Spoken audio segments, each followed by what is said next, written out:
ठीक है, तो आज का टॉपिक जो रहने वाला है वो आपका मुगलों में अगला टॉपिक रहने वाला है, जो रहेगा आपका शाहजहां से। कल तक की क्लास में हमने औरंगजेब तक पढ़ लिया, सॉरी माफ करना, जहांगीर तक पढ़ लिया था ना। जहांगीर सन 1628 में उसकी मृत्यु हो जाती है और उसके बाद उसका पुत्र खुर्रम शाहजहां के नाम से अगला बादशाह बन जाता है। यहां तक पढ़ दिया था।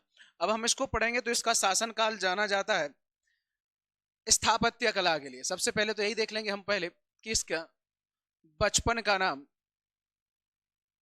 बचपन का नाम क्या हुआ करता था? खुर्रम था। बचपन में इसे खुर्रम कहा जाता था। बाद बाद में इसका इतना अच्छा नाम पड़ा शाहजहां, पर बचपन का नाम खुर्रम हुआ करता था। खुर्रम के बाद यदि मैं बात करूं किसके माता पिता की, तो माता का नाम हुआ करता था जगत गोसाई, या जिसको हम जोधाबाई बोलते हैं।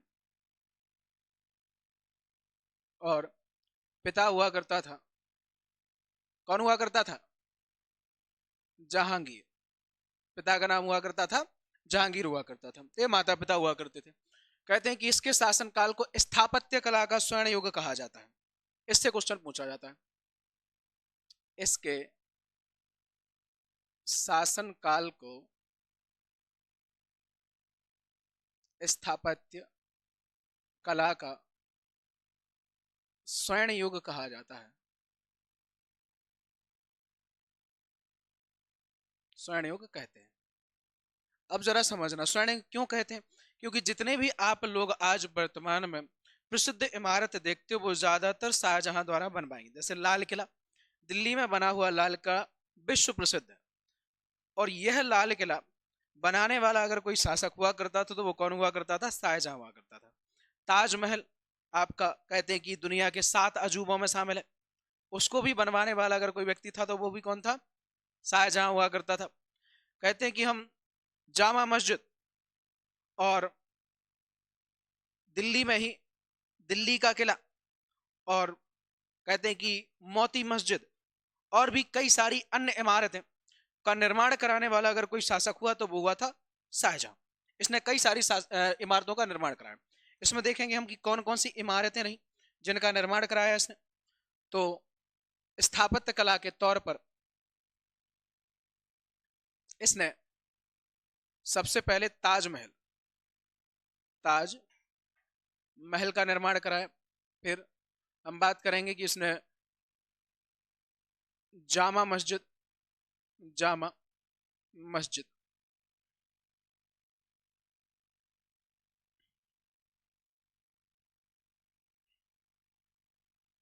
जामा मस्जिद और दिल्ली का लाल किला, दिल्ली का लाल किला, लाल किला। अच्छा, एक लाल किला और पढ़ा के आए थे अभी, कल ही पढ़ा था कि परसों पढ़ा था, कि आगरा का लाल किला भी है। और आगरा का लाल किला बनाने वाला व्यक्ति कौन है? अकबर है। कौन है?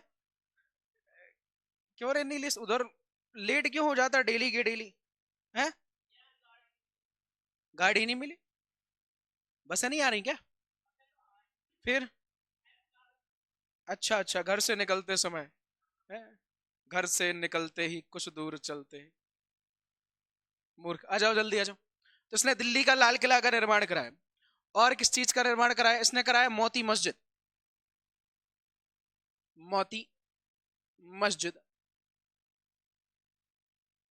और इसने निर्माण कराया एक और चीज का जिसका नाम है मयूर सिंहासन। इसके लिए भी इसको पूछा जाता है। इसने मयूर सिंहासन का भी निर्माण कराया था। मयूर सिंहासन, मयूर सिंहासन, सिंहासन, मयूर सिंहासन। कहते हैं कि इसे पीकॉक क्राउन कहा जाता है, मयूर सिंहासन कहा जाता है। इसका निर्माण भी शाहजहां ने। अब जरा इनमें समझना, इनमें क्या क्या प्रमुखता होने वाली इन इमारतों की उनको समझेंगे अपन। देखो, ये जो इमारत है जिसका नाम है ताजमहल, क्या नाम है? ताजमहल। इसका निर्माण इसने अपनी पत्नी मुमताज महल की याद में करवाया था। कहते हैं कि इसकी पत्नी हुआ करती थी मुमताज महल। मुमताज महल की मृत्यु हो जाती है 14वीं संतान को जन्म देते समय। तो कहते हैं अपनी पत्नी से अथाह प्रेम करता था, बहुत ज्यादा प्रेम करता था। तो कहते उसकी याद में या अपनी पत्नी को वो हमेशा याद रखे, लोग बाग याद करें कि भाई इसकी याद में बना था, इसके लिए उसने ताजमहल बनवाना प्रारंभ करा दिया था। 32 में यह कार्य प्रारंभ हुआ था और लगभग 52 में यह कार्य समाप्त हुआ था। लगभग 20 साल इसे बनने में लगे थे, किसको, ताजमहल को मात्र। ठीक है, तो हम देखेंगे कि इसको किसने किसकी याद में, तो इसे अपनी पत्नी मुमताज महल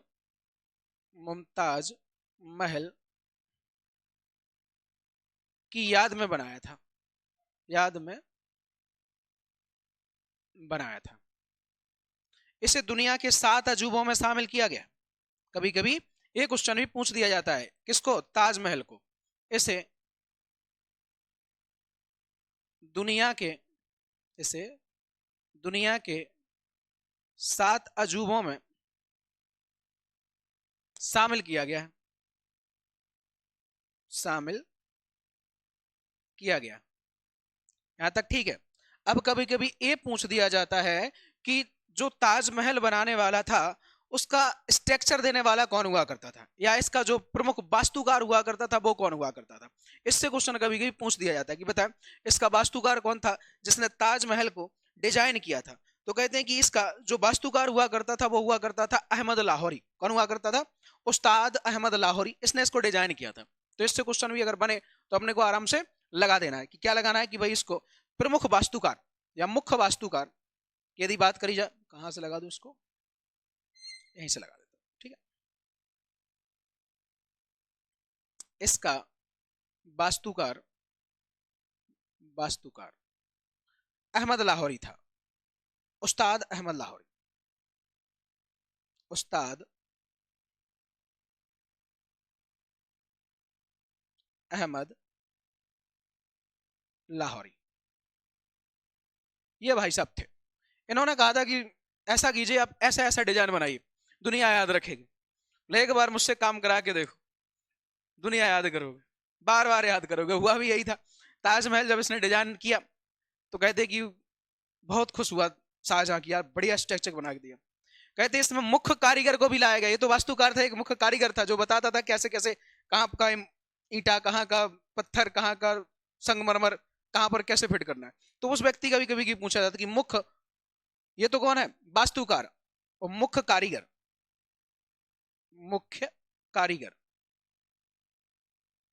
कौन था। तो मुख्य कारीगर हुआ करता था बेबादल खान। कौन हुआ करता था, बेबादल खान। बेबादल खान हुआ करता था, बेबादल खान। ये था मुख्य कारीगर जो उसमें बाकायदा डिजाइन वगैरह निकाला करता था, वो बताता था पूरा स्ट्रक्चर इसने तैयार। अब जरा समझना, अब ताजमहल के बारे में एक थ्योरी चलती है कि जब ताजमहल बन के तैयार हुआ या ताजमहल बन चुका था तो उसके बाद शाहजहां ने उन मजदूरों के हाथ कटवा दिए थे। ये सुना होगा आप लोगों ने, नहीं सुना क्या, कि ताजमहल बनाने के बाद शाहजहां ने उन मजदूरों के हाथ कटवा दिए। पर एक गलत तथ्य है। दरअसल हुआ यूं कि जो ग्रेनाइट का प्रयोग हुआ था, जिस संगमरमर पत्थर का प्रयोग हुआ है, वो संगमरमर पत्थर दरअसल आपका इतना ज्यादा केमिकल वाला हुआ करता था कि वो पत्थर काटते समय, क्योंकि उस समय मशीनें नहीं थी, हाथों से सब काम होता था, उनको घिसना भी हाथों से होता था। तो उनको जब घिसा जाता था तो उनकी उंगलियां छिल जाती थी, और धीरे धीरे करते करते कहते उनके सारे के सारे जो पंजे थे, लगभग उंगलियां सब छिल गई और पंजे तक छिल गए थे, लगभग उनके हाथ काम करना बंद कर दिए थे। तो वो काम करना बंद कर दिए थे, मतलब क्योंकि वो घिस चुके थे, केमिकल के कारण रिएक्शन हो चुका था उसमें। कहते हैं कि गलने लग गए थे उनके हाथ, और हाथों को क्या किया गया था, उनको धीरे धीरे करके वो इतना हिस्सा काट दिया गया था, वरना इन्फेक्शन फैल सकता था। तो इसलिए किया गया था, ना कि उसने एक सोचा था कि दूसरी इमारत बन जाएगी। ऐसा कॉन्सेप्ट चलता है, मैंने सुना हुआ है ना। पहले तो मैं भी यही कॉन्सेप्ट समझता था, जब मैंने पढ़ा, किताबों को समझा और बहुत सारी थ्योरी को देखा, तब जाके मुझे मालूम हुआ कि ऐसा कुछ नहीं था। शाहजहां हाथ नहीं कटवाए थे, बल्कि वो केमिकल के कारण रिएक्ट हो रहे थे, जिसके कारण उन्हें अपने अपने हाथ कटवाने पड़े, थोड़े थोड़े करके। वो उतना हिस्सा, जैसे आप देखते हो अगर कहीं पर कैंसर जैसी बीमारी हो जाए तो उतना हिस्सा काटा जाता है सीधा, क्योंकि उसका कोई इलाज नहीं। और ऐसा ही हुआ था इनके साथ, इनके हिस्से क्या किए थे, काट दिए गए थे। तो इतना अपने को रखना है। इसमें समय पूछ लिया जाए कभी कभी कि भाई कितना समय लगा था, तो कितना समय लगा था इसमें, समय की यदि बात की जाए तो इसे बनने में 20 साल लग गए थे। कितने साल? 20 साल। अब क्वेश्चन ये उठता है कि 20 साल लगे इसे बनने में, और मुमताज महल मर चुकी थी कब? 32 में। तो जब मुमताज महल का देहांत हो चुका था तो उसकी बॉडी कहां रखी गई थी तब तक के लिए? तो वो बॉडी रखी गई थी काला ताजमहल में, बुरहानपुर में। ये क्वेश्चन भी अपने को याद रखना कि पहले मुमताज महल को, यानी कि ये रही मुमताज महल, इसे पहले दफनाया गया था काला ताजमहल में, फिर दफनाया गया था सफेद ताजमहल में। ठीक है। मुमताज महल की यदि मैं बात करूं तो इसे पहले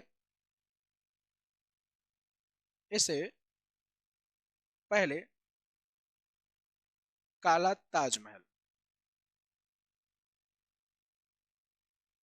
में दफनाया गया।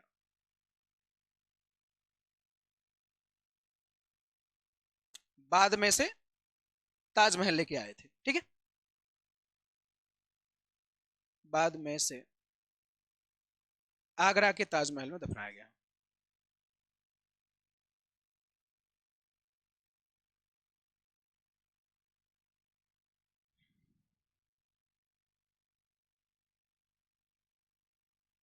बाद में से आगरा के ताजमहल में लेके आएंगे और बाद में काला ताजमहल आज कहां पड़ेगा? बुरहानपुर मध्य प्रदेश में पड़ जाएगा। ठीक है ना, याद रख लेना कहां पड़ेगा? बुरहानपुर मध्य प्रदेश में आपको देखने को मिल जाएगा। बुरहानपुर मध्य प्रदेश का सबसे निचला वाला या सबसे दक्षिण भारत जिला होता है। ठीक है। अब आओ जरा आगे आते हैं दूसरे वाले पे। ये तो देख लिया अपने ताजमहल की चीज। अच्छा, ताजमहल की समझ लेना। ताजमहल में एक क्वेश्चन और बनता है कि इसमें जो प्रयोग हुआ संगमरमर था, सफेद संगमरमर, वो कहां से लाया जाता था? तो वो लाए थे मकराना से। कहां से लाते थे? मकराना, राजस्थान से। ये भी क्वेश्चन अगर आपसे पूछा जाए कभी तो याद रखना, जो संगमरमर था, संगमरमर, ये लाया जाता था मकराना, राजस्थान। ठीक है। राजस्थान में आज भी वहीं से संगमरमर निकलता है। बहुत कहते हैं गहरी खदान हो चुकी है अब तो, वहां से लाया गया था, इसमें लाने वाला। ठीक है। अब आगे देखो, मयूर सिंहासन पे आते हैं कि मयूर सिंहासन का निर्माण जब हुआ तो इसका भी क्वेश्चन पूछा जाता है कि मयूर सिंहासन का जो डिजाइनकार हुआ करता, जिसने इसको डिजाइन किया था, वो कौन हुआ करता था? इधर मुझे लग रहा है मैं गलत लिख दिया हूं। ये दरअसल इसमें ईसा खान है, इंसा खान। इसका जो डिजाइन वो हुआ करता था, मुख्य कारीगर वो इंसा खान था। ठीक है। और इधर आते अपन, इसको डिजाइन करने वाला व्यक्ति कौन था? तो इसका वास्तुकार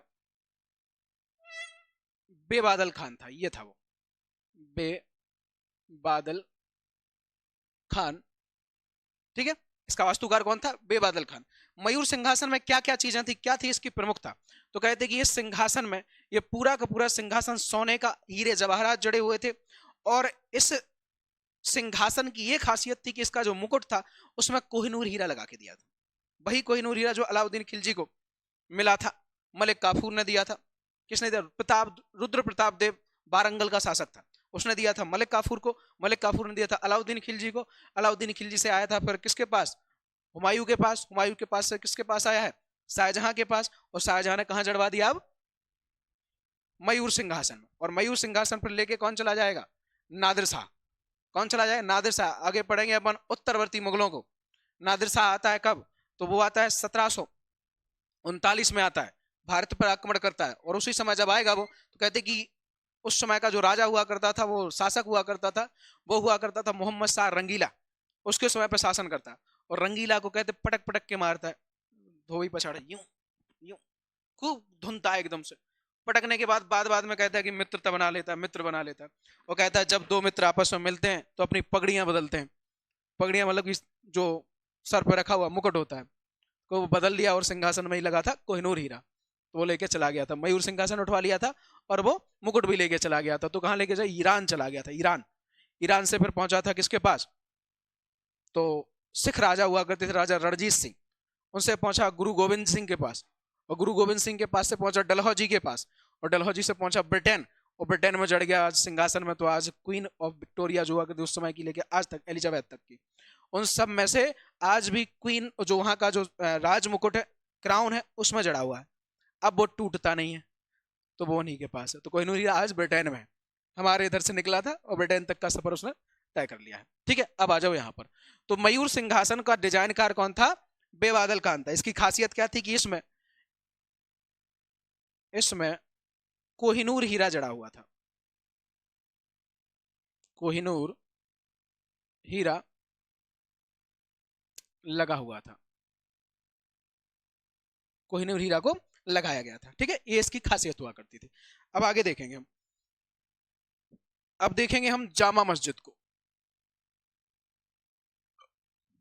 यह दिल्ली में लाल किले के अंदर है, लाल किले के अंदर है।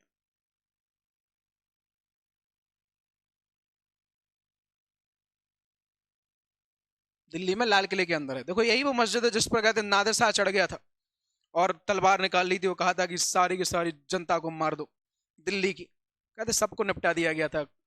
दिल्ली की नालियों में पानी की जगह खून बहता था, इतना नरसंहार किया था नादिर शाह ने। बताऊंगा अभी अभी उत्तरवर्ती मुगल पढ़ेंगे अपन। ठीक है, फिर पढ़ेंगे अपन दिल्ली का लाल किला।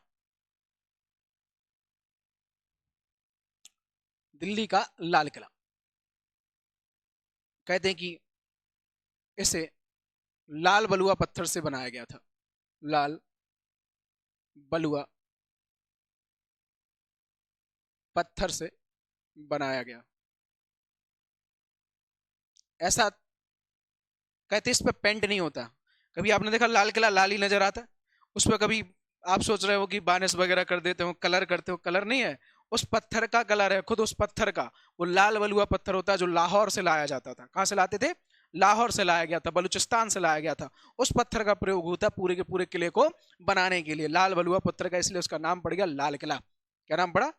लाल किला। लाल किला किसके द्वारा बनवाया गया था? तो शाहजहां के द्वारा ही बनवाया गया था। एक है मोती मस्जिद। मोती मस्जिद का निर्माण भी इसने करवाया था। ठीक है, ये भी आपको देखने को मिल जाएगी कहां पर? तो ये आगरा में मिलेगी देखने के लिए। आगरा में इसने करवाया था इसका निर्माण। ठीक है, अब आगे आ जाते हैं। इतना देख लिया अपन ने शाहजहां के बारे में, भाई ये सब करा रहा था। और क्या इसका काम रहा, और क्या इसको हम, और कौन सी चीजों के लिए इसको पढ़ते हैं, तो वो देख लेते हैं। कहते हैं कि शाहजहां के समय, शाहजहां के शासन काल में इसके बड़े पुत्र दारा सिकोह द्वारा, दारा सिकोह ने महाभारत,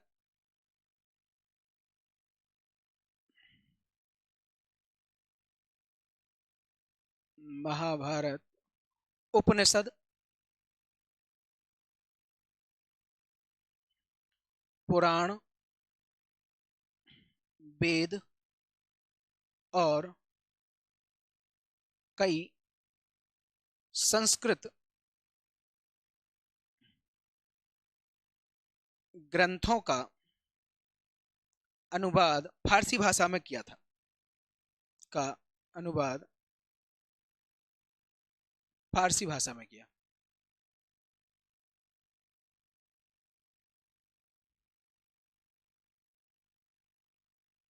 कहते इसका बड़ा पुत्र हुआ करता था, बड़ा ही धार्मिक प्रवृत्ति का व्यक्ति था। दारा सिकोह के कहते हैं कि अधीन ही एक विदेशी यात्री आया था। नाम क्या हुआ करता था उसका? बताओ जरा, कौन आया था? मूर्ख कहीं के, मोहम्मद बिन तुगलक तो खुद एक शासक है कि नहीं? कौन आया था बताओ? Francois Bernier. कौन आया था? तो एक क्वेश्चन और पूछा जाता है कि मोरक्को निवासी फ्रांसवा वर्नियर, ओ फ्रांसवा वर्नियर फ्रांस का निवासी। ठीक है, तो फ्रांस का निवासी या उस मोरक्को भी कहा जाता है, मोरक्को से आया था। कहते कि फ्रांसवा वर्नियर कौन से एक शासक के शासन काल में भारत में आया था? तो बर्नियर आया था किसके शासन काल में? शाहजहां के शासन काल में। ये याद रख लेना। कहते वो दारा सिकोह के अधीन ही एक चिकित्सक का काम करता था, पर्सनल डॉक्टर हुआ करता था दारा सिकोह का। इसका नाम था फ्रांसवा बर्नियर। तो इससे भी क्वेश्चन बनता है। हम देखेंगे कि शाहजहां के शासनकाल में फ्रांसवा बर्नियर भारत आया था। इसके समय ही फ्रांसवा वर्नियर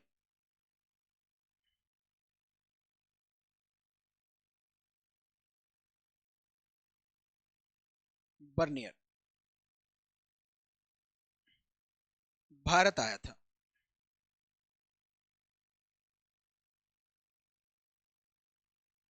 ठीक है, इसने एक पुस्तक लिखी है, इसकी पुस्तक पूछी जाती है फ्रांसवा बर्नियर की। जब यह भारत आया तो कहते कि इसे दारा सिकोह के अधीन एक पर्सनल चिकित्सक के रूप में रख दिया गया था, पर इसकी कभी कभी पुस्तक पूछी जाती है कि इसकी पुस्तक का नाम बताइए, इसकी पुस्तक का नाम क्या है। फ्रांसवा बर्नियर की इसकी एक पुस्तक थी, इसकी एक बुक हुआ करती थी, पुस्तक, पुस्तक का नाम हुआ करता था, क्या हुआ करता था बताओ जरा। Travel in the Mughal empire, क्या नाम था उसका, travel in the Mughal empire नाम हुआ करता था उसका, ट्रेवल इन द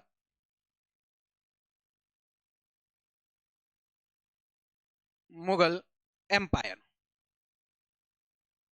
ठीक है, ये इसकी पुस्तक थी। इससे भी क्वेश्चन पूछा जाता है कि ये किसकी पुस्तक है। कहते इस पुस्तक ने उसने, ये जो पुस्तक थी इसमें उसने कहा था कि जो मुगलों द्वारा शहर बसाए जाते हैं ना, ये शिविर नगर हैं।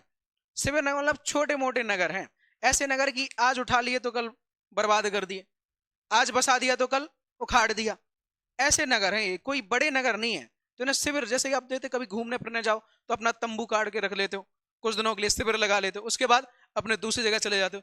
तो इसने भी ऐसे ही कहा था कि ये जो नगर थे ये शिविर नगर थे, पता चला कि आज बसाया कल के दिन दुश्मन में आक्रमण कर दिया, खत्म। तो कहते ऐसे नगरों को कहा था शिविर नगर। कहने वाला अगर कोई व्यक्ति था या कोई था तो वो हुआ करता था कौन, तो फ्रांसवा वर्नियर हुआ करता था।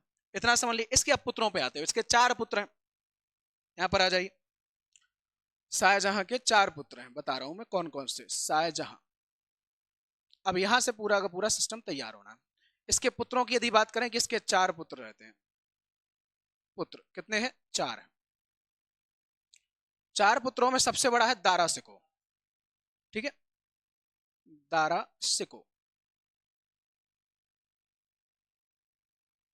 इसके बाद दूसरे नंबर पे आता है शाह शुजा, शाह शुजा। फिर होता है आपका औरंगजेब,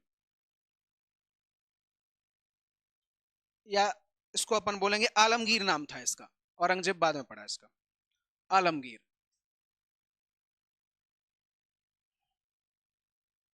आलमगीर। और एक और इसका पुत्र है जिसका नाम है मुराद, मुराद। ये 4 पुत्र हैं। अब कहते चारों में संघर्ष होने वाला है। अपने पिता के जीवित रहते से ही चारों को लगा कि क्यों ना अपना भी एक एक चांस लिया जाए। सबसे छोटा औरंगजेब हुआ करता था, छोटा नहीं था, छोटे के थोड़े ऊपर का था, संझला था, संझला, मंझला नहीं था, संझला हुआ करता था। हाँ मैंने पढ़ाया था वो, उसमें क्रम थोड़ा इधर का उधर हो गया था, परंतु इतना नहीं, बस 4 पुत्रों को याद रखो। इसका हम बात करेंगे कि यही है वो आपका औरंगजेब, औरंगजेब, यही है वो, इसी को औरंगजेब कहा जाता है। अब जरा समझना, कहते दारा सिकोह, शाहजहां खुद चाहता था कि मेरे बाद जो अगला राजा बने, अगला जो बादशाह बने, वो कौन बने, दारा सिकोह बने। कहते दारा सिकोह को एक खूब अच्छे तरीके से रियायतें देता था, ज्यादातर इसी के साथ बिताता था और जानता था ये अच्छा राजा बन सकता है। लेकिन कहते कि दारा सिकोह ज्यादातर चीजों को हिंदुत्ववादी परिभाषाओं के साथ जोड़कर बताता था, हिंदुओं के साथ ज्यादा जोड़कर बताता था। वह हिंदुओं में ज्यादा रुचि रखता था, तो वो कौन था, दारा सिकोह था। ये हिंदुओं में ज्यादा रुचि रखता था, जैसे पुराण पढ़ना, वेद पढ़ना। अगर वो कभी निर्णय लेता था, अगर कोई लेता, बोलता यार गीता में ऐसा लिखा है, महाभारत में ऐसा लिखा है, रामायण में ऐसा लिखा है, वो कुरान की कभी बात नहीं करता था। तो सबसे बड़ी बात क्या हुई, औरंगजेब ने अपने भाई शाह शुजा को भड़काया कि भाई आप, क्योंकि क्या था, इसने चारों क्षेत्र बांट दिए थे शाहजहां ने अपने, उत्तर पश्चिम पूरब और दक्षिण वाला एरिया सबको अलग अलग मिल गया था। जो औरंगजेब हुआ करता था वो था दक्षिण की ओर, नीचे वाले एरिया में हुआ करता था। वो कहते कि इसने क्या किया, संदेश भेजा किसको, शाह शुजा को, कि भैया पिताजी के बाद जो अगला राजा बनेगा वो आप बनोगे, हम आपका सपोर्ट करते हैं। बोले अब ऐसी कौन सी बात आ गई, पिताजी तो भी जिंदा है। बोले जिंदा है पर कब तक, एक न एक दिन तो जाएंगे। और मुझे लग रहा है कि पिताजी किसको बना के जाएंगे, दारा सिकोह को बना के। और आप मान के चलिए दारा सिकोह पूरा का पूरा हिंदू है, वो मुस्लिम है ही नहीं। अगर मुस्लिम होता तो मुसलमानों की बात करता वो, पर मुस्लिम नहीं है वो हिंदू है। देखो यहाँ पर कूटनीति खेली गई किसके द्वारा? औरंगजेब के द्वारा। उसने कहा कि सुजा से, किससे, शाह सुजा से, कि इस व्यक्ति को यदि बना दिया जाएगा, दारा सिकोह को बनाया जाएगा, तो वो तो हिंदू है, और क्या आप चाहते हो कि हिंदू हम पर राज्य करें? कौन कह रहा था? औरंगजेब। क्योंकि औरंगजेब का एक ही फंडा था, वह दारुल हरम को इस्लाम धर्म में कबूल करना चाहता था या बनाना चाहता था, मतलब कि इस्लामिक कंट्री बनाना चाहता था भारत को, और वो मुसलमानों का कट्टर सपोर्ट था, मतलब कि उस सबसे ज्यादा समर्थन करता, और दूसरे अन्य धर्मों का विरोधी था। तो उसने कहा कि जाइए आप, और किसके साथ? दारा सिकोह के साथ युद्ध लड़िए, हम तुम्हारे साथ हैं। और अगले राजा आप बन गए, यानी दारा सिकोह मर जाएगा तो अगले उत्तराधिकारी। और बोले फिर तुम्हें नहीं चाहिए? बोले ना मेरे को नहीं चाहिए। बोले मैं दक्षिण में ठीक हूँ। बोले मुझे थोड़ी चाहिए, मैं तो आपके नीचे काम करता रहूंगा। अच्छा, बोले ठीक है, ऐसा रहेगा। तो कहते हैं कि शाह सुजा और दारा सिकोह में फिर होता है कि विद्रोह, और जिसमें मारा जाता है दार जो शाह सुजा। कौन निपट जाता है? ये निपट जाते हैं, यही निपट लिए। औरंगजेब को लगा एक कॉम्पिटिटर गया, एक हमारा प्रतिद्वंदी था, निपट गया। दूसरा, औरंगजेब ने फिर किसको भड़काया? मुराद को। कहा यार भाई, छोटे मेरे भाई, मैं तुमसे बड़ा हूं, तो मैं चाहता हूं कि तुम राजा बनो। मुझे नहीं बनना, मैं तो देखो इतना योग्य हूं, मैं सब कुछ कर लूंगा, लेकिन मैं ये चाहता हूं मैं मेरा छोटा भाई अगला राजा बने, बादशाह बने, झरोखा दर्शन दे, हाथ हिलाए। कहते तुम ऐसा करो। औरंगजेब ने कहा कि सही बताओ यार भैया, मतलब तुम बड़े हो, हमसे कह रहे हो आपको नहीं बनना राजा? बोले ना यार, मेरे को नहीं बनना, मैं दक्षिण भारत में ठीक हूँ, बढ़िया अपना औरंगाबाद वाला क्षेत्र संभाल रहा हूँ, तुम जाओ उधर राजा बनो। वरना सुनो क्या हो जाएगा, वरना पिताजी किसको बना देंगे? दारा सिकोह को बना देंगे, और वो बन गया तो वो हम सबके लिए खतरा है, वो मुसलमान नहीं है, वो हिंदू है। ऐसा भड़का दिया उसको। सच में? बोले हाँ। बोले कर दें? बोले हाँ कर दो। कहाँ लड़ना? बोले पहुंचो, हमारे हैं पीछे से। बोले लड़ाई करो, हमारे हैं पीछे से। कहते कि मुराद बेचारा गया, दारा सिकोह से लड़ने के लिए मुराद निपटा गया। कौन निपट गया? मुराद। कहते, और शाहजहां ने अपनी सेना दे दी दारा सिकोह को, और दारा सिकोह जैसे ही पहुंचा तो कहते हैं कि इसके द्वारा मुराद मारा गया। अब बचा है कौन? औरंगजेब और दारा सिकोह। कहते हैं कि इन दोनों में अब होता है फाइनल युद्ध, जिसे बोलते हैं सामूगढ़ का युद्ध। क्या कहा जाता है? सामूगढ़ का। ये युद्ध थोड़ा याद रख लेना। कहते हैं कि अंतिम युद्ध किन किन के बीच हुआ? तो औरंगजेब, इसे हम उत्तराधिकार का युद्ध बोलते हैं, उत्तराधिकार का युद्ध।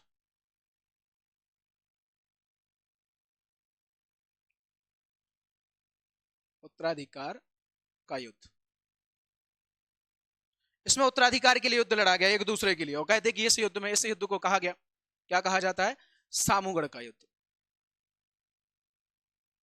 सामूगढ़ का युद्ध। कैसे ये युद्ध? इस युद्ध में दारा सिकोह की मृत्यु होती है, दारा सिकोह की हत्या कर देता है कौन? औरंगजेब।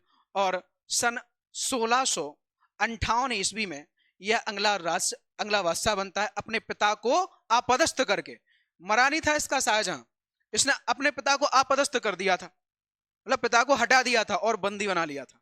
अब सोचो जरा, अपने पिता के जीवित रहते हुए अगर कोई राजा बनता या कोई मुगल बादशाह बना था, तो वो कौन बना था? इसने अपने पिता को, कहते हैं कि देखो पिता, पिताजी आप ऐसा कीजिए, अब आप थोड़ा आराम कीजिए। उनके पिताजी ने कहा कैसा आराम? बोले बता रहा हूँ। थोड़ी देर बगैर तो उसने अपने सैनिकों को बोला कि पिताजी को उठा के फेंक दो। कहते हैं कि शाहजहां को बंदी बना लिया, और उसे कहां रखा गया? उसे रखा गया आगरा के किले में। कहा? आगरा के किले में कैद कर दिया कि जाओ, आज से तुम्हें वहीं रहना है। और खुद बन जाता है दिल्ली का सुल्तान, दिल्ली का बादशाह, दिल्ली का राजा बन जाता है कौन? औरंगजेब। यहां से होगी इसकी कूटनीति चालू, यहां से होगी इसका सबसे क्या हो गया? किसकी? शाहजहां की राजधानी। शाहजहां की राजधानी देखो क्या रही? दिल्ली तक रही, दिल्ली में राजधानी,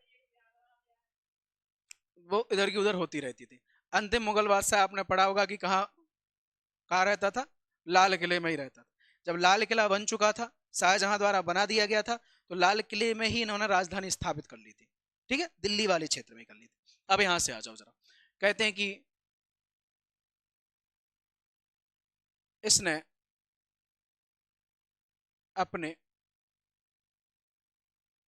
पिता शाहजहां को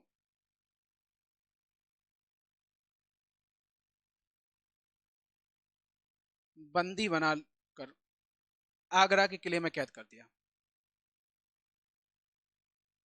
आगरा के किले में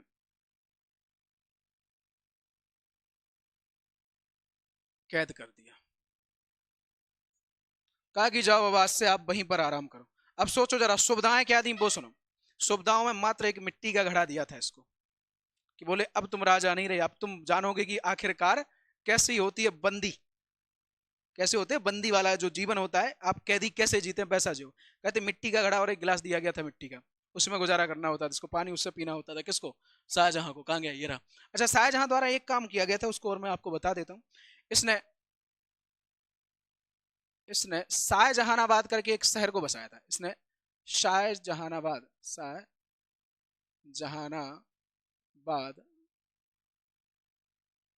यमुना नदी के किनारे बसाया।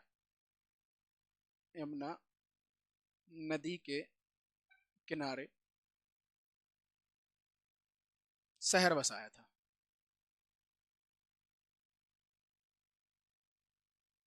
इसी शहर को आज हम पुरानी दिल्ली के नाम से जानते हैं। किस नाम से जानते हैं अपन इसको? पुरानी दिल्ली के नाम से जानते हैं। किसको जानते हैं? तो इसको जानते हैं, शाहजहानाबाद शहर को। ठीक है, इतना रख लेना याद। अब आगे देख लेते हैं अपन। कहते हैं कि देखो इसके 4 पुत्र थे, एक पुत्री और हुआ। एक पुत्री थी जो कहते हैं कि इसकी काफी ज्यादा शासन में मदद करती थी, तो बाद बाद तक वो औरंगजेब के शासनकाल में भी रही। उसका नाम हुआ करता था क्या? क्या हुआ करता था बताओ, जल्दी बताओ।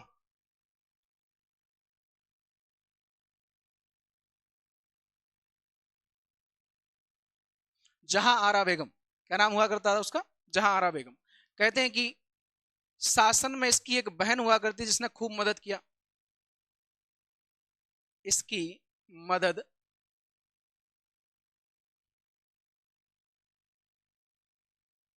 बहन जहां आरा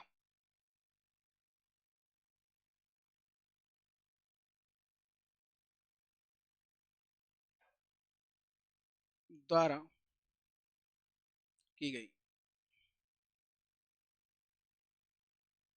कहते इसकी बहन खूब मदद करती थी, अंतिम अंतिम समय तक करती रही इसकी मदद। कहते यही वो पहली महिला थी जिसने निजामुद्दीन वालिया साहब, संत मोइनुद्दीन चिश्ती साहब की दरगाह पर पहली बार चादर चढ़ाई थी किसी महिला ने। तो वो जहां आरा हुआ करती थी, शाहजहां की पुत्री हुआ करती थी। काफी ज्यादा संपत्ति थी इसके पास। जहां आरा, जहां नारा, जहां रोशन करके 3 पुत्रियां थी इसकी। ठीक है, ये 3 पुत्रियां हुआ करती थी इसकी। तो इसमें से जो बड़ी पुत्री थी ये बहुत ज्यादा इंटरफेयर करती थी, राजनीतिक हस्तक्षेप ज्यादा किया करती थी। तो वो उसने बाद बाद में आलमगीर या औरंगजेब के साथ भी उसने काम किया था। इतना याद रख लेना। तो कौन बन जाता है अगला राजा? अगला राजा बनेगा आपका औरंगजेब। और सन 1658 ईस्वी में औरंगजेब अगला बादशाह बन जाता।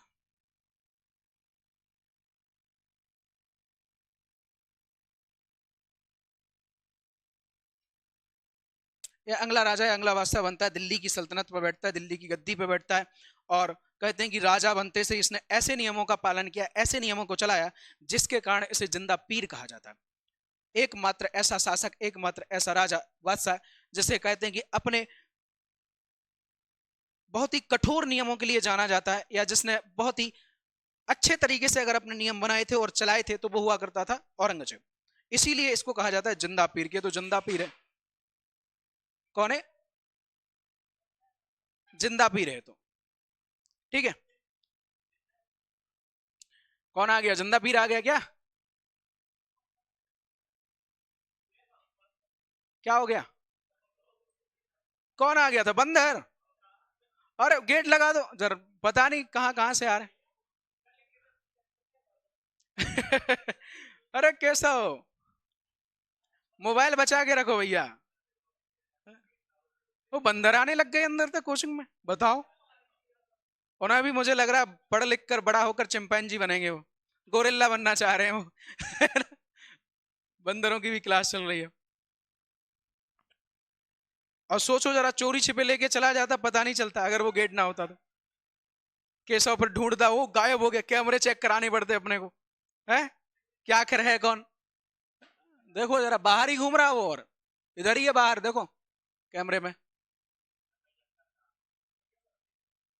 भाई बोल रहा हूँ, नहीं नहीं, वो तो उस कोचिंग, उस वाले रूम पर पहुंच गया, उस वाले हॉल में चला गया उस वाले।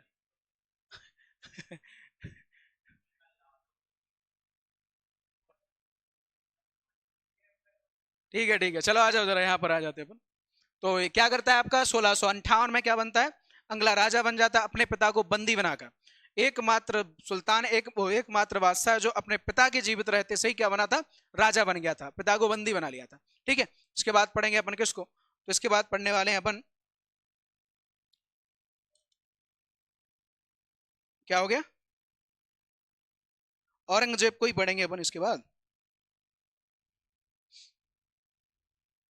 ठीक है, एक चीज और समझ लेना कि जब बंदी बना ही लिया था तो इसको कहते हैं कि सन 1666 ईस्वी में कैद में रहते ही शाहजहां की मृत्यु हो जाती है, जहां की मृत्यु हो जाती है। यही वो समय था जब शाहजहां की मृत्यु होती है और इधर औरंगजेब शिवाजी को बंदी बना लेता है। और यही मौका देखकर शिवाजी आराम से निकल लेते हैं, कहते हैं फूलों की टोकरी में छिपकर, आप लोगों ने कहानी पढ़ी होगी बचपन में, कक्षा 5, 4, 6, 7 जिसमें भी हो, उसमें पढ़ा होगा आपने कि शाहजहां, सॉरी, औरंगजेब द्वारा जब शिवाजी को बंदी बना लिया गया था तो शिवाजी और उनके पुत्र संभाजी दोनों जन कहते हैं कि फूलों की टोकरी में छिपकर बाहर निकल के आए थे। तो वो वही समय चल रहा था कि शाहजहां की मृत्यु हो चुकी थी और सब जगह फूल बिछाए जा रहे थे, क्योंकि इस्लाम में फूलों का बड़ा महत्व होता है, हर एक चीज में फूल लगते हैं, खुशबू और फूल का बड़ा महत्व होता है इस्लाम में। हम देखें, कहते फूल जब अंदर बाहर हो रहे थे तो फूलों की टोकरी में छिप गए और बाहर निकल के आ गए थे। ठीक है, चलिए थोड़ा बहुत आपको औरंगजेब और दिखा देते हैं आज कि कौन था औरंगजेब। आओ जरा, अब पढ़ेंगे अपन औरंगजेब को।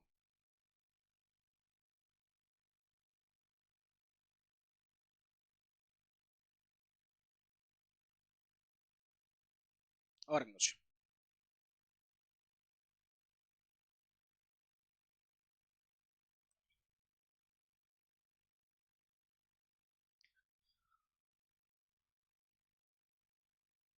चलिए इसके बचपन का नाम आलमगीर था, ये तो बता ही दिया आपने। बचपन का नाम आलमगीर,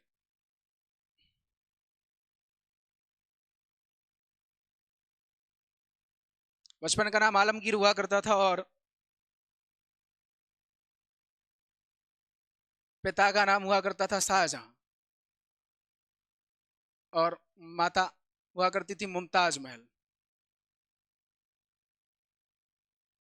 अब जरा समझना, कहते इसके बचपन का ज्यादातर समय अगर किसी के पास बीता था तो इसकी दादी नानी के पास, दोनों थी वो, दादी नानी। सोचो जरा, औरंगजेब की दादी नानी एक ही हुआ करती थी, एक तरफ से दादी लगती थी, एक तरफ से नानी लगती थी। नाम हुआ करता था नूरजहां। कौन हुआ करता था, नूरजहां। तो कहते कि औरंगजेब का ज्यादातर समय अगर किसी के पास बीता था तो नूरजहां के पास बीता था। और मैं आपको बता चुका हूं नूरजहां कितनी माइंडेड लेडी थी, कितनी, कहते हैं कि उसने शासन संभाल रखा था साज उसका, जहांगीर का। तो उसने सब कुछ पूरा का पूरा भर भर दिया था किसको, औरंगजेब को, कि करना क्या है, और आगे चल के उसने वही काम किया था जो उसे करना था। तो कहते ये सब रहा। अब देखेंगे जरा इसकी पत्नी के बारे में, कभी कभी पूछा जाता है इसकी पत्नी, पत्नी कौन हुआ करती थी इसकी, तो पत्नी हुआ करती थी दिलरास बानो बेगम, दिलरास बानो बेगम।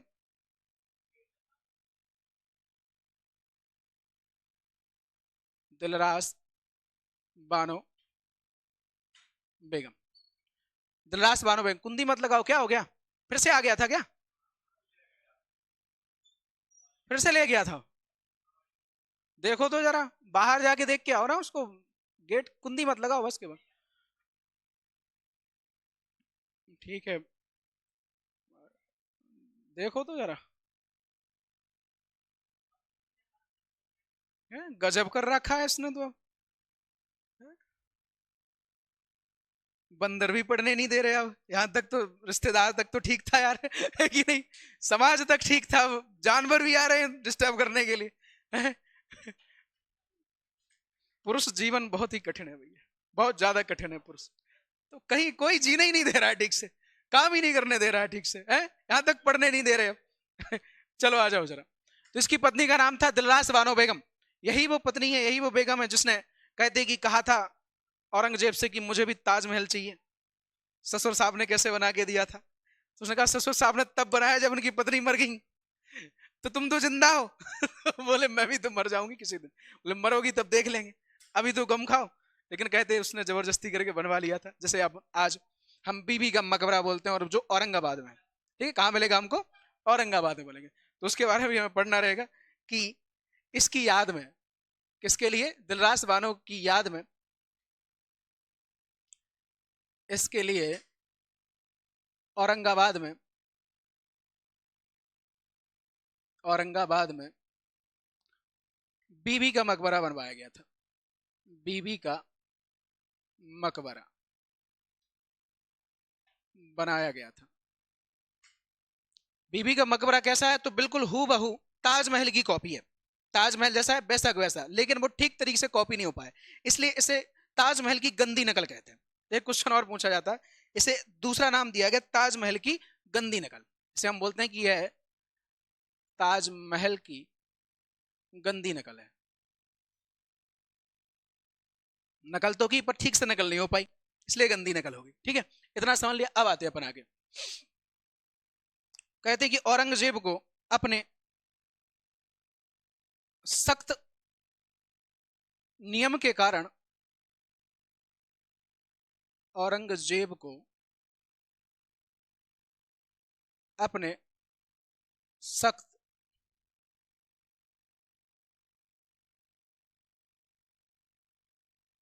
नियमों के कारण जिंदा पीर कहा जाता है।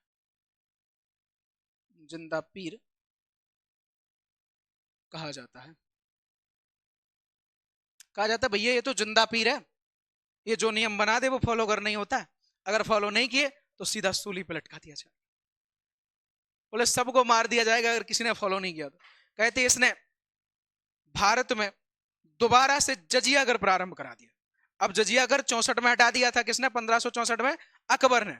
अब पुनः अगर कोई व्यक्ति है जो जजिया कर को लगाता है तो वो कौन है? औरंगजेब है। तो इससे भी क्वेश्चन पूछा जाता है कि बताओ कौन सा राजा हुआ, कौन सा शासक हुआ जिसने पुनः जजिया कर को लागू किया था? तो वो हुआ करता था औरंगजेब। ठीक है, देखेंगे किसने क्या किया। इसने पुनः जजिया कर लागू किया था। इसने पुनः, या हम बात करें कि दोबारा, इसने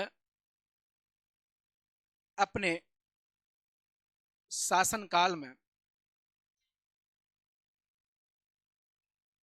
दोबारा जजिया कर को लागू किया था। जजिया कर को लागू किया था। इसने कहा कि क्यों क्यों नहीं लेना कर, जब वो मुस्लिम में कन्वर्ट होना ही नहीं चाहते, मुस्लिम है नहीं तो टैक्स तो देंगे ही देंगे। क्योंकि ये कट्टर मुस्लिमवादी हुआ करता था और यह जानता था कि हिंदू कभी भी मुस्लिम धर्म को नहीं अपनाएंगे, इसलिए इनसे पैसा तो वसूल ही लो। लेकिन समझना, अपने नियम कानून का बड़ा पक्का व्यक्ति था। कहते इसने अपनी सैलरी से, जो इसका राजकीय धन हुआ करता था, राज्य का धन था, उसमें से कभी भी इसने अपने पर्सनल खर्चे के लिए कभी उसने प्रयोग नहीं किया। कहते यह टोपी सीता, वो क्या बोलते उसको, कुरान की आयतें लिखता था और टोपी सीता था, दोनों काम करता था। टोपी सी लेता था और कुरान की आयतें की नकल करता था, कॉपी करता था। कहते उनको बेच कर ही अपना गुजारा करता था। राजकीय धन का बिल्कुल प्रयोग नहीं किया इसने। जो राजकीय खजाना पड़ा रहता था ना पूरे राज्य में, जैसे बादशाह था उसका तो सारा का सारा खजाना है उसी का है, लेकिन वो उसका प्रयोग नहीं करता था, वो जनता की भलाई के लिए ही करता था। उसने बोल दिया कि हाँ, आज जितने भी इस गांव के लोग हैं उन सबको फ्री में अनाज दिया जाएगा, या इतनी तारीख को अनाज वितरित होगा 5-5 बोरे। तो मान लो कि उस तारीख को उतने बजे उतने समय पर वो अनाज वितरित होना ही है। जब बोल दिया तो बोल दिया। कहते कि अपनी जनता के लिए काफी इसने अच्छे काम किए थे, इसलिए तो इसे हम जिंदा पीर कहते हैं, क्योंकि नियम वादों का पक्का हुआ करता था, लेकिन हिंदुओं से ज्यादा तकलीफ थी इसको, ऐसा बोल सकते हैं। ये सब हो गया। अब समझना इसने नियम वादों का कैसा पक्का था, ये तो सुनो जरा। ऐसा पक्का था कि इसने अपने शासन काल में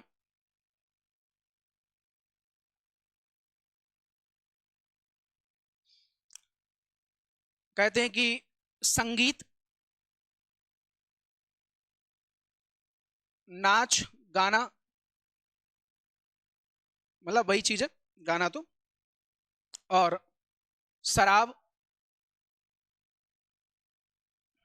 हाँ शराब, और झरोखा दर्शन,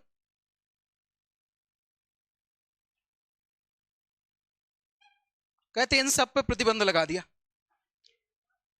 नहीं, बिल्कुल नहीं पीता, ये कुछ नहीं करता था, शराब वराब किसी प्रकार के नशे नहीं करता था ये भाई, ये चीज समझ लो। ठीक है, इसने संगीत, नाचना, गाना, शराब और झरोखा दर्शन, इन सब पर प्रतिबंध लगा दिया, पर प्रतिबंध लगा दिया, प्रतिबंध लगा दिया। अब सोचो जरा, यह कहता है कि अगर संगीत बजेगा, लोग गाएंगे, तो लोग डांस भी करेंगे, डांस करेंगे तो लेंगे भी, शराब भी लेंगे, और शराब लेंगे तो झगड़ा भी करेंगे, और झगड़ा करेंगे तो राज्य की जो स्थिति है वो बिगड़ेगी। बोले जड़ वही है, तो बोले वो उन चीजों को खत्म करो जो जिससे झगड़ा हो, शांति रहनी चाहिए मेरे पूरे राज्य में, किसी प्रकार का झगड़ा, किसी प्रकार की लड़ाई नहीं होनी चाहिए। तो कहते इसने इन चीजों पर झरोका दर्शन, इसका क्या जरूरत है राजा को देखने की, जब राजा स्वयं पहुंच जाएगा देख लेना, नियम बन रहे हैं तुम्हारे, तुम्हारा काम हो रहा है, राजा की जो कोई जरूरत नहीं देखने की तुमको। लेकिन कहते अपवाद यह है कि ये स्वयं बीड़ा बजाने में दक्ष था, स्वयं इतना अच्छा बीड़ा बजाता था, कहते कि मुगलों में कोई भी ऐसा शासक नहीं हुआ जो बीड़ा बजा सकता है या किसी वाद्य यंत्र को बजाता था, कोई भी। इसने बीड़ा सीखा था, वो कहते कि बहुत अच्छा बीड़ा बजा, मतलब इतना कहते अव्वल दर्जे का बीड़ा बाज था है? यही सरस्वती माता वाला बीड़ा भयंकर तरीके से बजाता था। तो ये इसका अपवाद है, ये स्वयं बीड़ा बजाने में दक्ष था, जबकि यह स्वयं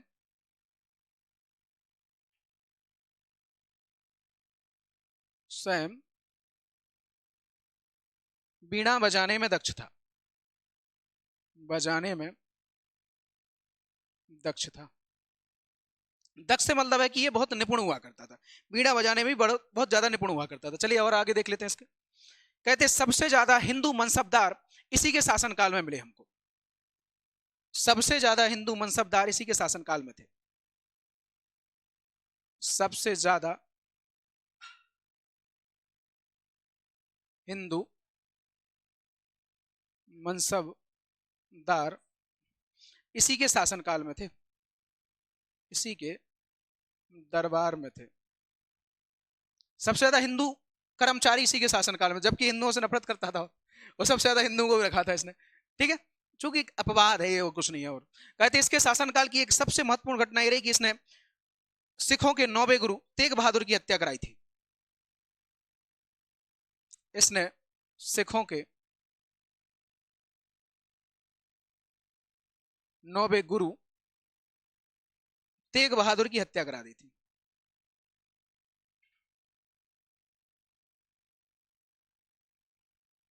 तेग बहादुर की हत्या कर दी थी। अब जरा समझना क्यों की थी। देखिए क्या था, तेग बहादुर सिखों के 9वें गुरु थे, और उनसे कहा गया कि तुम, रात्रि के समय पैगाम भेजा गया कि सुबह तक इस्लाम कबूल कर लेना, और अपनी जितनी भी तुम्हारी आवाम है, जितने भी सिख हैं, उन सबसे बोलना कि इस्लाम कबूल करें, वरना तुम सबको मार दिया जाएगा, यानी तुम्हें फांसी पे चढ़ा दिया गया, तुम्हारी हत्या कर दिया। कहते तेग बहादुर ने मना कर दिया था सुबह जाके। कहते इनके पुत्र थे जिनका नाम हुआ करता था गुरु गोविंद सिंह। उन्होंने कहा था पिताजी, हर एक क्रांति कुर्बानी मांगती है, और शुरुआत आपसे होनी चाहिए, आप गुरु हैं, आप प्रमुख व्यक्ति हैं, अगर आप यदि डर जाएंगे तो आपकी कौम हमेशा डरी रहेगी, और आप यदि नहीं डरेंगे आज तो आपके लिए 100 खड़े होंगे। तभी उन्होंने कहा था, उसी समय की बात है, तब उन्होंने कहा था कि चिड़ियानू मैं बाज लड़ावा, गीदड़नू मैं शेर बनावा, 1.25 लाख ते एक लड़ावा, तब गुरु गोविंद सिंह कहलावा। उन्होंने कहा कि 1.25 लाख पे एक भारी है सिख, चिंता नहीं करना, बस आप आज मुकरना नहीं, आप कहना कि हम इस्लाम कबूल नहीं करेंगे तो मतलब नहीं करेंगे। और गुरु गोविंद सिंह की ये बात सुनकर कहते हैं कि तेग बहादुर पहुंचे दरबार में, कहते हैं कि मैं इस्लाम कबूल नहीं करता हूं, आपको जो दंड दे, कहते हैं कि हत्या कर दी, फांसी भी लटका दिया गया था। तो ये क्वेश्चन भी इनसे बन जाता कि किसकी हत्या की थी, औरंगजेब ने। तो गुरु तेग बहादुर की, जो 9वें नंबर के गुरु हुआ करते थे। ठीक है, कहते इसके समय की एक घटना और रही कि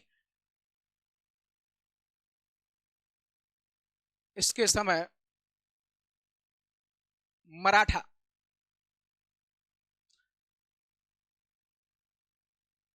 शासक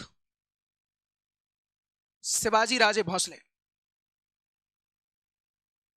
शिवाजी के साथ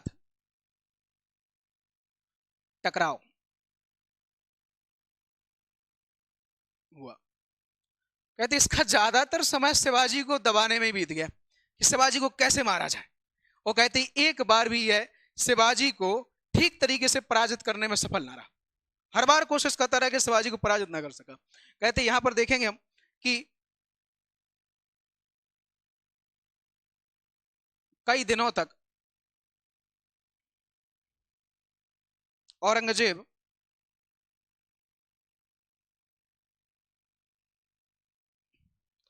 दक्षिण भारत में रहा। भारत में शिवाजी को पकड़ने का प्रयास करता रहा,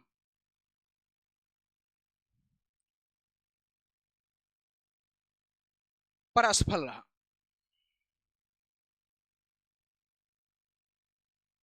कहते वो कहता है कि यार शिवाजी को नहीं पकड़ सकते, क्यों नहीं पकड़? क्योंकि कौन है शिवाजी? पहाड़ी चूहा है। तो ये क्वेश्चन नहीं पूछा जाता शिवाजी को किसने पहाड़ी चूहा कहा था, तो औरंगजेब ने कहा था। इसने शिवाजी को एक संज्ञा दी थी पहाड़ी चूहा की। शिवाजी को इसने क्या कहा? पहाड़ी चूहा कहा था। शिवाजी को पहाड़ी चूहा कहा। ये कहता है यार शिवाजी को पकड़ना मुश्किल, नामुमकिन लग रहा, क्योंकि ये तो पहाड़ी चूहा है, पहाड़ों में चूहे को कहां ढूंढोगे, है कि नहीं? कहते एक अभियान और गए, इसने शाहिस्ता खां को भेजा था, अपने मामा को, एक बार किसको पकड़ने के लिए? तो शिवाजी को पकड़ने के लिए कि जाओ शाहिस्ता मामा, आज तुम्हारा मामा होने का फर्ज अदा करने की बारी आई हुई है, और जाओ अपने भांजे के लिए इतना काम तो करो। मामा, देखो इतिहास देखेंगे यदि हम, तो मामा लोगों का काफी ज्यादा रोल रहा है इतिहास में, है कि नहीं? उधर से लो तो शकुनी मामा है, शकुनी से स्टार्ट हो जाओ, उधर उससे पहले कंस मामा है कि नहीं? कंस मामा, शकुनी मामा, है ना? मामा लोगों को बड़ा योगदान रहा। और कोई मामा तो नहीं है जिसको अपन बोल सकते मामा मारीच रावण का मामा हुआ करता था, है? उसे भी तो ये रोल बड़े अदा किए। ऐसे ही औरंगजेब ने भेजा था अपने मामा को, जिसका नाम हुआ करता शाइस्ता खां। शाइस्ता खां को पहुंचाया कि जाओ शिवाजी को पकड़ लाओ। शाइस्ता खां यहाँ पे बॉर्डर पे पहुंच गया। कहते रात्रि का समय था, उसने कहा विश्राम करेंगे, और विश्राम किया। कहते शिवाजी ने छापामार पद्धति के तहत युद्ध कर दिया, और सारे सैनिकों को सोते सोते एकदम से गाजर मूली की तरह काट दिया। सुबह उठ थे, एकदम पता चला कि शाइस्ता कोई उठ ही नहीं रहा है, देखा तो सारे गायब, सारे मरे पड़े। शायद घबरा गया, कहते कि उल्टे पैर भागा डर की वजह से, ऐसा ना हो मेरे को भी निपटा दे। तो कहते बहुत खौफ हो गया था उस समय पर शाइस्ता खां को, भाग गया था उल्टे पैर। तो वो भी अभियान असफल रहा था, ठीक है। और यही समय था जब वो शिवाजी को पकड़ने के लिए दक्षिण भारत आया था ना औरंगजेब, उसी समय पर उसने ताजमहल, वो काला ताजमहल बनवाना पड़ा, क्योंकि पत्नी वापस नहीं जा रही थी। बोले थी अब नहीं जाएंगे हम, पहले ताजमहल फिर वापस चलेंगे अपन। तो कहते फिर बना के दिया था वो वाला बीबी का मकबरा, वो वाला भाग यही है। यहां तक हो गया। कहते इसके समय, इसके ये वाला जो क्षेत्र था, कहते कि एक बार शिवाजी को पकड़ने के लिए एक व्यक्ति को भेजा गया था। शिवाजी को पकड़ने के लिए एक व्यक्ति को भेजा गया जिसका नाम हुआ करता था, कहते कि एक राजपूत सरदार था, राजपूत था, उसे भेजा गया था कि भाई जाओ और आप शिवाजी को पकड़ के लाओ। तो शिवाजी के साथ कहते हैं कि सन 1666 में एक संधि कर ली जाती है। 1666 में क्या होती है? संधि होती है। और उन्हें राजा सवाई जय सिंह नाम हुआ करता था उनका, उनको भेजा गया था कि जाओ और आप शिवाजी को पकड़ के। तो एक संधि हो जाती है। संधि के तहत क्या हुआ कि जितने भी किले मुगलों के जीते थे शिवाजी ने, वो वापस करने पड़ गए, और मात्र 23 किले थे जो इनके पास रह गए। 23 किले वापस कर दिए, बाकी रह गए थे इनके पास। और साल में एक बार मुगल दरबार में प्रस्तुत होना था इनको, और अपना एक गारंटर, यानी कि अपना कोई एक परिवार का व्यक्ति मुगल दरबार में एक गारंटी के तौर पर रखना था। शिवाजी ने कहा ठीक है देख लेते। पुरंदर की संधि कहा जाता है उसको। क्या कहा जाता है उसको? पुरंदर की संधि।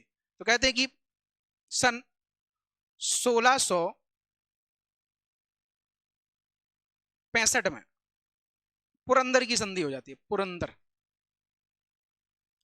की संधि के तहत शिवाजी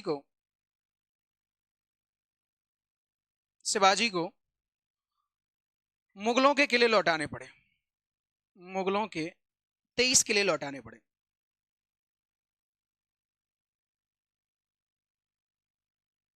लौटाने पड़े, ठीक है। साथ ही साल भर में एक बार प्रस्तुत होना था। गारंटी के तौर पर अपने पुत्र संभाजी को मुगल दरबार में भेजा, इतना रख लेना। साथ ही गारंटी के तौर पर अपने पुत्र संभाजी को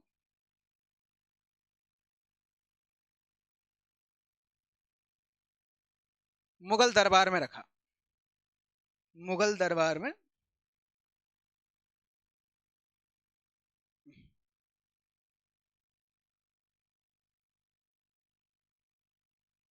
भेज दिया।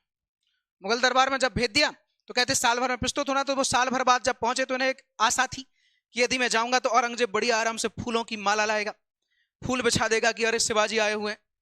कहते कि इनका किसी प्रकार से सम्मान नहीं हुआ। जब जे 66 में पहुंचे वहां पर, और 66 में जब पहुंचे तो कहते कि औरंगजेब ने इन्हें बंदी बनाने का आदेश दे दिया कि जाओ इसको बंदी बना लो। और इन्हें तलवार निकाल ली, हो जय भवानी, पर इन्हें बंदी बना लिया गया था। बंदी बना लिया गया और इन्हें कहां रखा गया? तो इन्हें रखा गया था, कहां रखा गया था? जयपुर के किले में। कहां रख दिया गया था? जयपुर के किले में रख दिया गया इन्हें, और इनके पुत्र को जयपुर के किले में बंदी बना दिया। लेकिन कहते दुर्भाग्यवश 66 में हो जाती है शाहजहां की मृत्यु। 66 में कौन निपट जाता है? शाहजहां, जो औरंगजेब का पिता था। जब वह मर गया तो सारे लोग उसी में बिजी हो गए। ये दस स्वतंत्र कहते फूल आ जा रहे थे, तो कहते फूलों की टोकरी में छिपकर दोनों निकल आए। कहते कि जब बंदी बना लिया गया है ठीक है, ठीक है। सन 1666 में शिवाजी को बंदी बना लिया गया।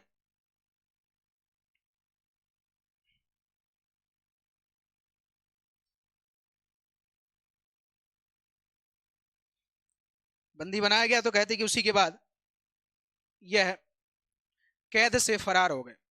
कैद से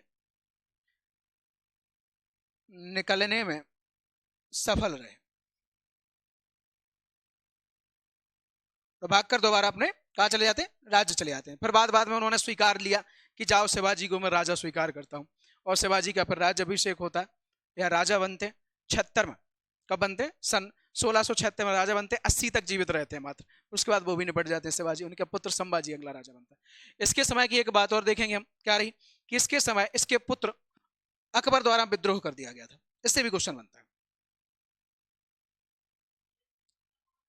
इसके पुत्र अकबर द्वितीय ने विद्रोह कर दिया।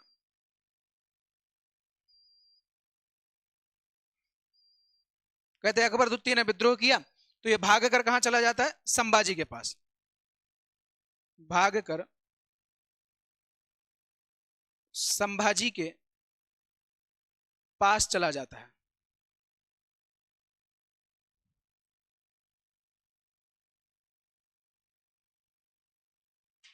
तो कहते हैं कि संभाजी के पास जब गया तो कहते हैं कि युद्ध करता है औरंगजेब, और संभाजी और अकबर द्वितीय दोनों को मार देता है। ठीक है, क्या हो गया? इतना क्यों हंस रहा है? हैं? आ जाओ, आ जाओ, यहाँ आ जाओ। बस इसको खत्म ही करते हैं अपन जल्दी से, बस होने वाला है खत्म। अकबर द्वितीय और संभाजी की हत्या करा देता है। अकबर द्वितीय और संभाजी को यह युद्ध में मार देता है। ठीक है, और पुत्र साहू जी को बंदी बना लेता है। संभाजी का पुत्र था एक साहू जी। ठीक है, संभाजी के पुत्र साहू जी को बंदी बना लेता है।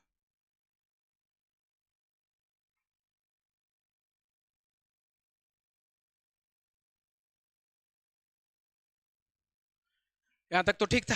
अब कहते हैं कि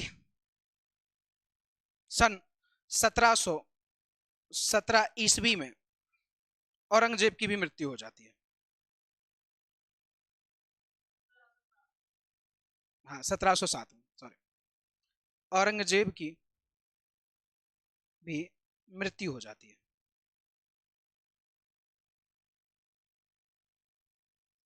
औरंगजेब भी निपट लेते हैं और इसके बाद जो अगला राजा बनता है वो बनता है कौन, बहादुर शाह प्रथम बनता है, ठीक है, जिसका नाम मुअज्जम हुआ करता था। इसके 4 बेटे थे, मुअज्जम, आजम, कामबख्श और अकबर द्वितीय। इनमें से अकबर द्वितीय निपट लिया। 3 बचे थे, 3 को दोनों वो मार देता, मुअज्जम आजम, दोनों मुअज्जम मार देता आजम और कामबख्श को। बचता है कौन, केवल मुअज्जम, यानी कि शाह आलम, ओ सॉरी, बहादुर शाह प्रथम। वो अगला राजा बनता, बादशाह बनता, अगला शासन चला, वो उत्तरवर्ती मुगल हो जाएंगे। वो इसके बाद पढ़ेंगे अपन, ठीक है। आज तक का जो टॉपिक था आपका मुगलों का, रियल मुगलों का, वो आज आपका समाप्त होता है। और मुगल समाप्त, इसके बाद पढ़ेंगे हम आधुनिक भारत को। चूंकि अभी छोटे छोटे राज्य रहेंगे, जिसमें बंगाल पढ़ेंगे, टीपू सुल्तान को पढ़ना रहेगा, भारत में ब्रिटिश ईस्ट इंडिया कंपनी का आगमन पढ़ना रहेगा, ये चीजें भी पढ़ेंगे। अच्छा, चूंकि मैंने औरंगजेब वो जहांगीर जब पढ़ा है, उसमें 2 विदेशी यात्री आए थे, हम बात करें 2 अंग्रेज आए थे। एक सर हॉकिंग्स आया हुआ करता था और एक सर टॉमस रो आया था। इन दोनों के बारे में शायद उधर बताना भूल गया, बता दूंगा इनको अच्छे तरीके से, ठीक है। तो आज का टॉपिक समाप्त होता है। ये पीडीएफ आपको टेलीग्राम पर मिल जाएगी, वहां से जाके नोट्स बना सकते हैं। ओके।